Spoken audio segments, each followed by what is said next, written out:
Hello friend, स्वागत है आपका अपने यूट्यूब चैनल जीके वर्ल्ड 01 में। इस वीडियो में हम पढ़ेंगे आरआरबी सामान्य ज्ञान से 25 महत्वपूर्ण प्रश्न। पार्ट 10 है ये प्राचीन इतिहास का। इसके पहले हमने 9 पार्ट तक कवर किया है प्राचीन इतिहास से ही। अगर आपने 9 पार्ट नहीं देखा है तो जाके चैनल की प्लेलिस्ट में देख लीजिए। आरआरबी जीके एमसीक्यू प्राचीन इतिहास के नाम से चैनल पर प्लेलिस्ट बनी हुई है। प्लेलिस्ट की लिंक आपको इस वीडियो की डिस्क्रिप्शन में भी मिल जाएगी, आप वहां से भी जाके देख सकते हैं। ये जो प्राचीन इतिहास के क्वेश्चंस हैं पार्ट 10 तक, ये सभी एग्जामों के लिए आरआरबी के, चाहे वो एनटीपीसी, ग्रुप डी, आरपीएफ या जेईई, एलपी टेक्नीशियन, कोई भी एग्जाम हो, ये सारे के सारे important question previous year question हैं और रिपीटेड क्वेश्चन हैं, जो सभी एग्जामों के लिए आरआरबी के लिए बहुत ही हेल्पफुल होंगे आपके लिए। तो चलिए शुरू करते हैं पार्ट 10 क्वेश्चन नंबर 1 से। क्वेश्चन नंबर 1, जैन धर्म में तीर्थंकर किसे कहते हैं? ऑप्शन ए, धर्म का रक्षक एवं आध्यात्मिक शिक्षक जो मोक्ष या मुक्ति का मार्ग बताता है। ऑप्शन बी, वह व्यक्ति जो एक ईश्वर और एक आत्मा में विश्वास करता है तथा पुनर्जन्म में विश्वास रखता है। ऑप्शन सी, वह व्यक्ति जो कभी भी ईश्वर में विश्वास नहीं करता है। ऑप्शन डी, तीर्थयात्रियों का एक समूह। तो सही आंसर हो जाएगा आपका ऑप्शन ए, धर्म का रक्षक एवं आध्यात्मिक शिक्षक जो मोक्ष या मुक्ति का मार्ग बताता है, उसे जैन धर्म का तीर्थंकर कहते हैं। नेक्स्ट क्वेश्चन हो जाएगा आपका क्वेश्चन नंबर 2, निम्नलिखित में से किस उपनिषद में वसुधैव कुटुंबकम शब्द का उल्लेख किया गया है? ऑप्शन ए, महाउपनिषद में। ऑप्शन बी, छांदोग्य उपनिषद में। ऑप्शन सी, बृहदारण्यक उपनिषद में। ऑप्शन डी, केनोपनिषद में। तो सही आंसर हो जाएगा आपका ऑप्शन ए, महाउपनिषद में। महाउपनिषद में वसुधैव कुटुंबकम शब्द का उल्लेख किया गया है। नेक्स्ट क्वेश्चन हो जाएगा आपका क्वेश्चन नंबर 3, भारत का इतिहास सिंधु घाटी सभ्यता के जन्म से शुरू होता है जो लगभग डॉट डॉट डॉट अस्तित्व में आई थी। कब अस्तित्व में आई थी आपको बताना है। ऑप्शन ए, 2500 ईसा पूर्व में। ऑप्शन बी, 4500 ईसा पूर्व में। ऑप्शन सी, 1500 ईसा पूर्व में। ऑप्शन डी, 6500 ईसा पूर्व में। तो सही आंसर हो जाएगा आपका ऑप्शन ए, 2500 या 2500 ईसा पूर्व में। भारत का इतिहास सिंधु घाटी सभ्यता के जन्म से शुरू होता है जो लगभग 2500 ईसा पूर्व में अस्तित्व में आई थी। नेक्स्ट क्वेश्चन हो जाएगा आपका क्वेश्चन नंबर 4, मोहनजोदड़ो में पाया गया विशाल स्नानागार द ग्रेट बाथ एक विशाल डॉट डॉट डॉट था। ऑप्शन ए, वृत्ताकार टैंक। ऑप्शन बी, बेलनाकार टैंक। ऑप्शन सी, त्रिभुजाकार टैंक। ऑप्शन डी, आयताकार टैंक। तो सही आंसर हो जाएगा आपका ऑप्शन डी, आयताकार टैंक। मोहनजोदड़ो में पाया गया विशाल स्नानागार एक विशाल आयताकार टैंक था। नेक्स्ट क्वेश्चन हो जाएगा आपका क्वेश्चन नंबर 5, इनमें से कौन सा शब्द सामान्यतः एक बौद्ध मठ को संदर्भित करता है जिसमें बौद्ध भिक्षु रहते हैं? ऑप्शन ए, विहार। ऑप्शन बी, स्तूप। ऑप्शन सी, चैत्य। ऑप्शन डी, गृह। तो सही आंसर हो जाएगा आपका ऑप्शन ए, विहार। विहार जो है एक बौद्ध मठ को संदर्भित करता है जिसमें बौद्ध भिक्षु रहते हैं। नेक्स्ट क्वेश्चन हो जाएगा आपका क्वेश्चन नंबर 6, इंडिया नाम डॉट डॉट डॉट नदी से लिया गया है। आपको बताना है कि इंडिया नाम किस नदी से लिया गया है।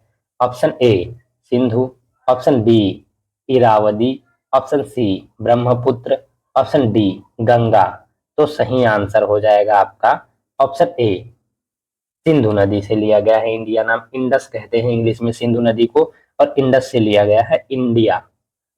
नेक्स्ट क्वेश्चन हो जाएगा आपका क्वेश्चन नंबर 7, नालंदा विश्वविद्यालय को विश्व के महान प्राचीन विश्वविद्यालयों में से एक तथा महत्वपूर्ण बौद्ध शैक्षणिक उत्कृष्टता केंद्र माना जाता है। इसकी स्थापना किस भारतीय शासक ने की थी? ऑप्शन ए, हर्षवर्धन ने। ऑप्शन बी, चंद्रगुप्त मौर्य ने। ऑप्शन सी, कुमारगुप्त प्रथम ने। ऑप्शन डी, अशोक ने। तो सही आंसर हो जाएगा आपका ऑप्शन सी, कुमारगुप्त प्रथम ने नालंदा विश्वविद्यालय को विश्व में महान प्राचीन विश्वविद्यालयों में से एक तथा महत्वपूर्ण बौद्ध शैक्षणिक उत्कृष्टता केंद्र माना जाता है। इसकी स्थापना भारतीय शासक कुमारगुप्त प्रथम ने की थी। नेक्स्ट क्वेश्चन हो जाएगा आपका क्वेश्चन नंबर 8। कालिदास ने मेघदूत नामक अपने काव्य को निम्नलिखित में से किस भाषा में लिखा था? ऑप्शन ए, पाली भाषा में। ऑप्शन बी, प्राकृत भाषा में। ऑप्शन सी, हिंदी भाषा में। ऑप्शन डी, संस्कृत भाषा में। तो सही आंसर हो जाएगा आपका ऑप्शन डी, संस्कृत भाषा में। कालिदास ने मेघदूत नामक अपने काव्य को संस्कृत भाषा में लिखा था। नेक्स्ट क्वेश्चन हो जाएगा आपका question number 9।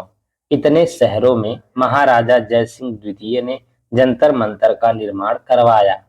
Option A 5, option B 3, option C 1, option D 2। तो सही आंसर हो जाएगा आपका ऑप्शन ए 5। 5 शहरों में जो है महाराजा जयसिंह द्वितीय ने जंतर मंतर का निर्माण करवाया था।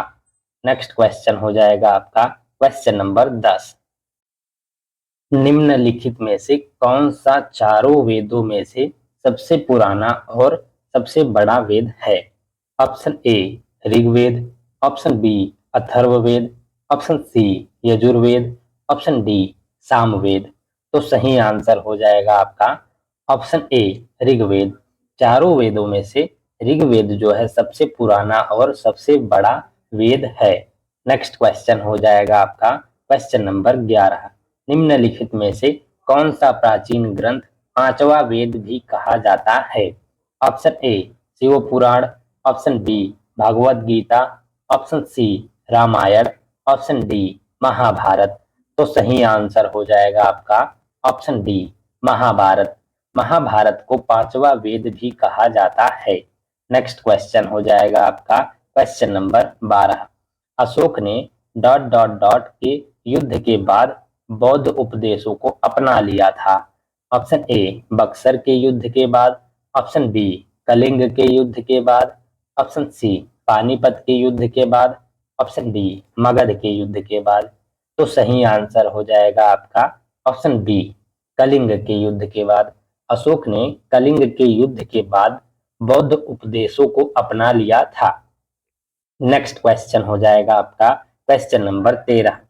प्रसिद्ध कलिंग युद्ध ने सम्राट अशोक को युद्ध छोड़ने और बौद्ध धर्म अपनाने के लिए प्रेरित किया था। यह युद्ध उड़ीसा में कब लड़ा गया था? ऑप्शन ए 261 बीसी में, ऑप्शन बी 262 बीसी में, ऑप्शन सी 260 बीसी में, ऑप्शन डी 264 बीसी में। तो सही आंसर हो जाएगा आपका ऑप्शन ए 261 बीसी में। प्रसिद्ध कलिंग युद्ध ने सम्राट अशोक को युद्ध छोड़ने और बौद्ध धर्म अपनाने के लिए प्रेरित किया था। यह युद्ध उड़ीसा में 261 बीसी में लड़ा गया था। नेक्स्ट क्वेश्चन हो जाएगा आपका क्वेश्चन नंबर 14। एलोरा के मंदिरों का निर्माण डॉट डॉट डॉट ने करवाया था। ऑप्शन ए चेर शासकों ने, ऑप्शन बी पांड्यों ने, ऑप्शन सी चोल शासकों ने, ऑप्शन डी राष्ट्रकूटों ने। तो सही आंसर हो जाएगा आपका ऑप्शन डी राष्ट्रकूटों ने। एलोरा के मंदिरों का निर्माण राष्ट्रकूटों ने करवाया था। नेक्स्ट क्वेश्चन हो जाएगा आपका क्वेश्चन नंबर 15। सेल्यूकस निकेटर नामक डॉट डॉट डॉट शासक द्वारा मेगास्थनीज नामक राजदूत को चंद्रगुप्त मौर्य के दरबार में भेजा गया था। ऑप्शन ए चीनी शासक द्वारा, ऑप्शन बी अरब शासक द्वारा, ऑप्शन सी फारसी शासक द्वारा, ऑप्शन डी यूनानी शासक द्वारा। तो सही आंसर हो जाएगा आपका ऑप्शन डी यूनानी शासक द्वारा। सेल्यूकस निकेटर नामक यूनानी शासक द्वारा मेगास्थनीज नामक राजदूत को चंद्रगुप्त मौर्य के दरबार में भेजा गया था। नेक्स्ट क्वेश्चन हो जाएगा आपका क्वेश्चन नंबर 16। हड़प्पा सभ्यता की मुहरों पर निम्नलिखित में से कौन सा पशु अक्सर देखा जाता था? ऑप्शन ए बैल, ऑप्शन बी शेर, ऑप्शन सी लोमड़ी, ऑप्शन डी हिरन। तो सही आंसर हो जाएगा आपका ऑप्शन ए बैल। हड़प्पा सभ्यता की मोहरों पर जो है बैल अक्सर देखा जाने वाला पशु था। नेक्स्ट क्वेश्चन हो जाएगा आपका क्वेश्चन नंबर 17। अशोक तर्क सिद्ध रूप से प्रारंभिक भारत के सबसे प्रसिद्ध शासक थे, जिसने कलिंग पर विजय प्राप्त की। वे डॉट डॉट डॉट के पोते थे।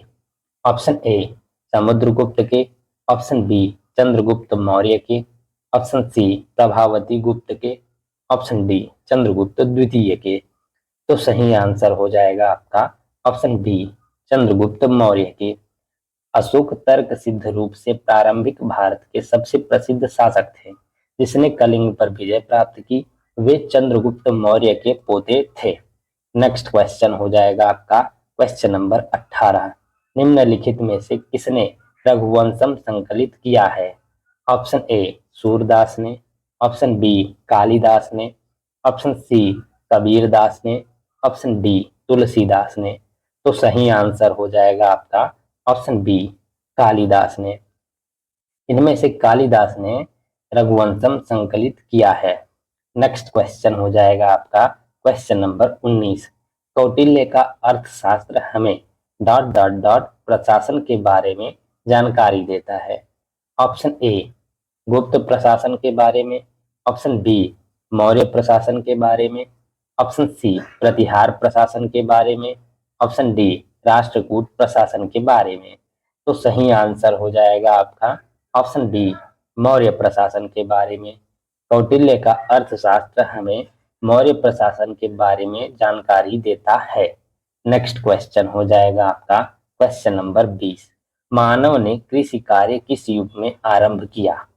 ऑप्शन ए पुरापाषाण युग में, ऑप्शन बी मध्य पाषाण युग में, ऑप्शन सी नवपाषाण युग में, ऑप्शन डी ताम्रपाषाण युग में। तो सही आंसर हो जाएगा आपका ऑप्शन सी नवपाषाण युग में। मानव ने कृषि कार्य नवपाषाण युग में आरंभ किया था।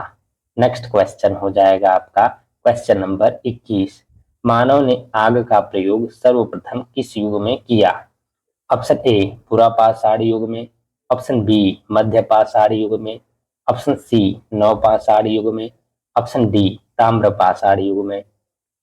तो सही आंसर हो जाएगा आपका ऑप्शन ए पुरापाषाण युग में। मानव ने आग का प्रयोग सर्वप्रथम पुरापाषाण युग में किया।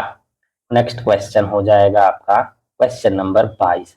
प्रागैतिहासिक काल के उपकरण एवं हथियार किससे बनाए जाते थे? ऑप्शन ए लकड़ी से, ऑप्शन बी हड्डी से, ऑप्शन सी पत्थर से, ऑप्शन डी उपरोक्त सभी। तो सही आंसर हो जाएगा आपका ऑप्शन डी सभी उपरोक्त, यानी प्रागैतिहासिक काल के उपकरण एवं हथियार लकड़ी से भी बनाए जाते थे, हड्डी से भी बनाए जाते थे और पत्थर से भी बनाए जाते थे।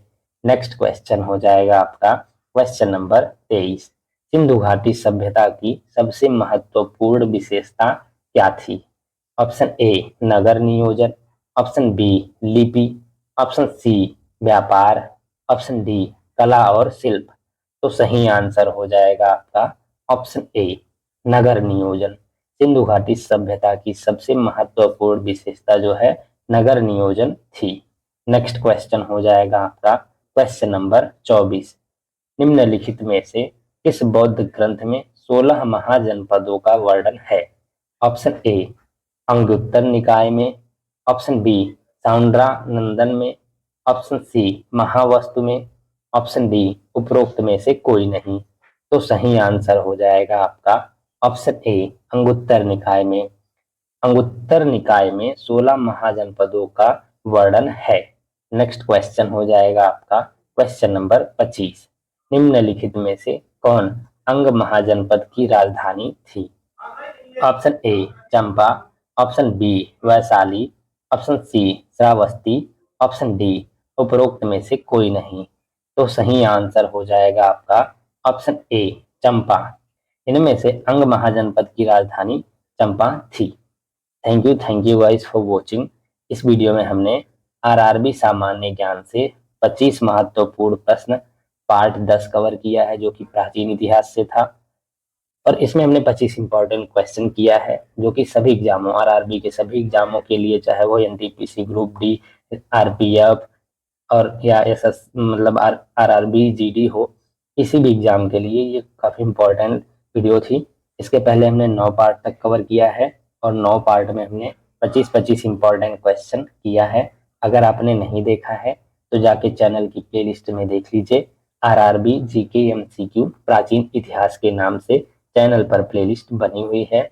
और इसके नेक्स्ट पार्ट में हम पार्ट 11 कवर करेंगे। उसमें भी हम 25 महत्वपूर्ण प्रश्न प्राचीन इतिहास से आरआरबी जीके के लिए, जो कि रिपीटेड क्वेश्चन होंगे और प्रीवियस ईयर क्वेश्चन होंगे आरआरबी के सभी एग्जामों से, तो वो हम उसमें भी 25 इंपॉर्टेंट क्वेश्चन करेंगे। तो वीडियो में कंटिन्यूअस बने रहिएगा and thank you for watching.